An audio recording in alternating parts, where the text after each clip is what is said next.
In one of the many ancient cultures, it is a big no to giving sharp objects of any kind as a gift. This is because it is said to mean that you want to cut off or sever the relationship between you and the receiver.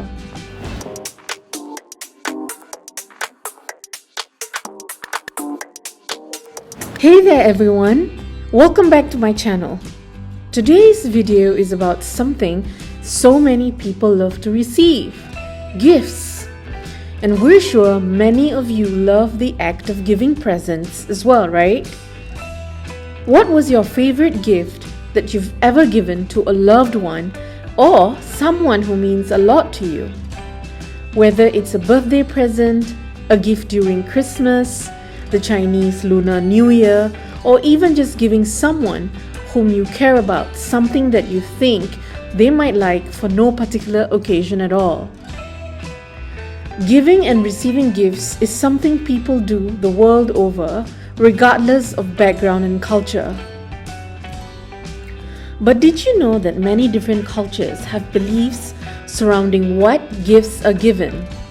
Yup, these beliefs suggest that there are very strong powers surrounding gifting. More specifically, powers that affect the relationship between the gift giver and gift receiver.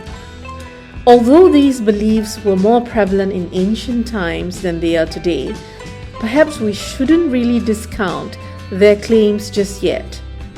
Let's look at some, shall we? In one of the many ancient cultures, it is a big no to giving sharp objects of any kind as a gift. This is because it is said to mean that you want to cut off or sever the relationship between you and the receiver. We certainly would not want that to happen if it wasn't our intent. Another belief of Chinese origin is that the giving of timepieces, such as clocks or watches, signifies that time for the receiver is running out. Yikes!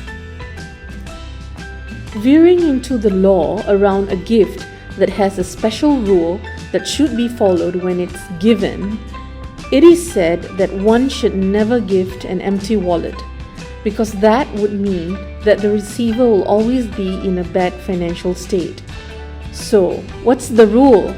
Put a little money in the wallet before you gift it. A little is really enough, as it shows that you wish your recipient good financial fortune. Another gift many people around the world believe or feel should not be on the potential presents list is a pair of shoes. This is because it is said that the person who receives the shoe will leave, or to be specific, walk away from the relationship. Same goes for a suitcase. It could be like inviting them to pack their things and go. Even the gift of a common piece of cloth many of us are familiar with, the handkerchief, has strong meanings surrounding in many cultures. In Sweden, locals consider it to represent tears. More than this, for couples, if a man gives a handkerchief to his partner, it can be taken to mean she will wipe away her affection for him. A similar thought exists here about soap washing away bonds. In Chinese tradition, where handkerchiefs may be given at the end of funerals, the giving of one as a present is similar to that of sharp objects in signifying the end of a relationship. In Venezuela, they are thought to cause fights between giver and receiver. Generally, it may be safe to avoid handkerchiefs for the upcoming holidays if you're living in a multicultural country. Many of us love flowers.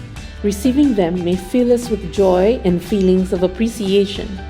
But did you know, even the flower that's considered to be the symbol of love, the rose, might be a bad gift idea? In Italy, people believe the gift of a lone rose, irrespective of color, means death. Worse is a single thorny stalk. Okay, maybe that one would be a little hard to accidentally gift. Also, white roses are noted to be particularly unsuitable gifts due to their association with funerals. We've mentioned some beliefs stemming from traditional Chinese culture. With more than 1 billion people living in the world today, it really isn't surprising from this rich and beautiful diaspora of heritage.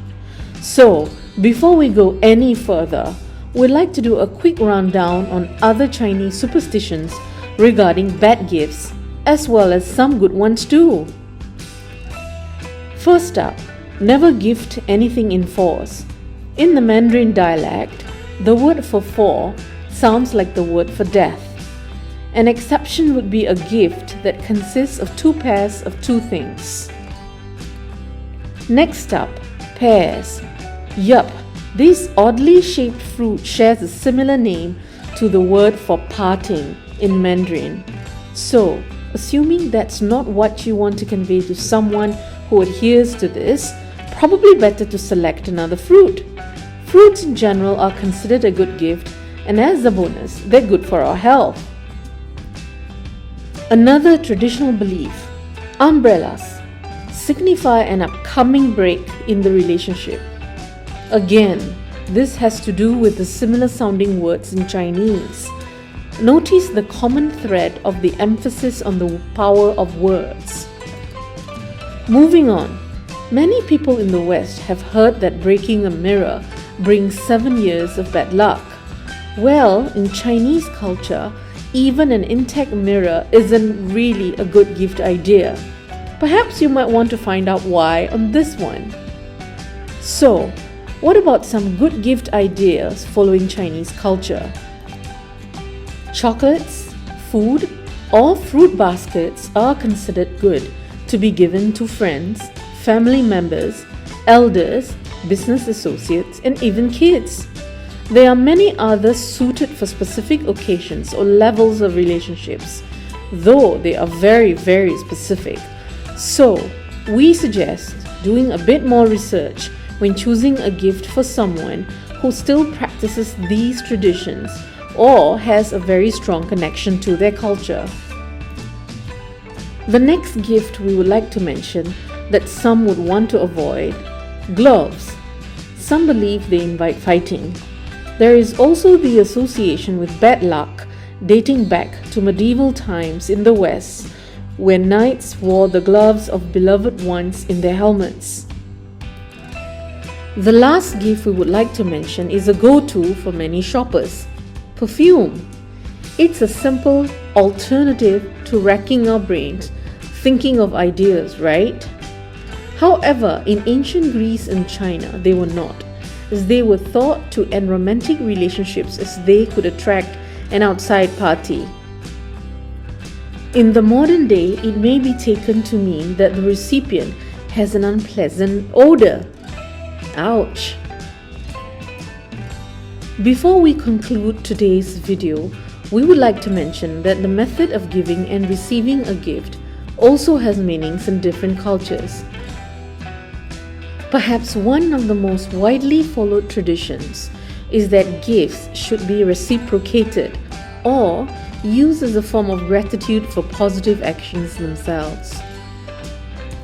Going deeper than this, in many Eastern cultures, it is a sign of respect to receive a gift with both hands, as well as it being nicely wrapped and presented. In Ghana, it is also important that gifts are wrapped. Furthermore, they should always be presented with the right hand. In Russia, gifts are usually given at the end of a transaction so that they may not be mistaken for any form of bribery.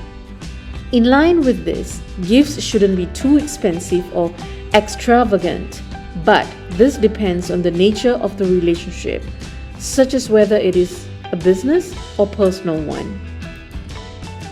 These customs about the procedures and protocols surrounding gifting may not carry as much meaning as the gifts themselves, but we still should keep them in mind if we do not want to offend our gift receivers from the many cultures in this wonderfully diverse world. So now that we have discussed some superstitions and beliefs surrounding gifts, I would like to ask you to ponder if they have had any impact on your relationships. After gifting or receiving any of these types of gifts, perfume for example, or watches or clocks, did the relationship last, or did it take a sour turn? What did you experience? Please let me know in the comments below. Hopefully this video doesn't make your next shopping trip harder. Sorry if it does, but instead leads to better and longer lasting relationships. If you have enjoyed this content, kindly like, share and subscribe. Till next time, dear viewers, take care and be well.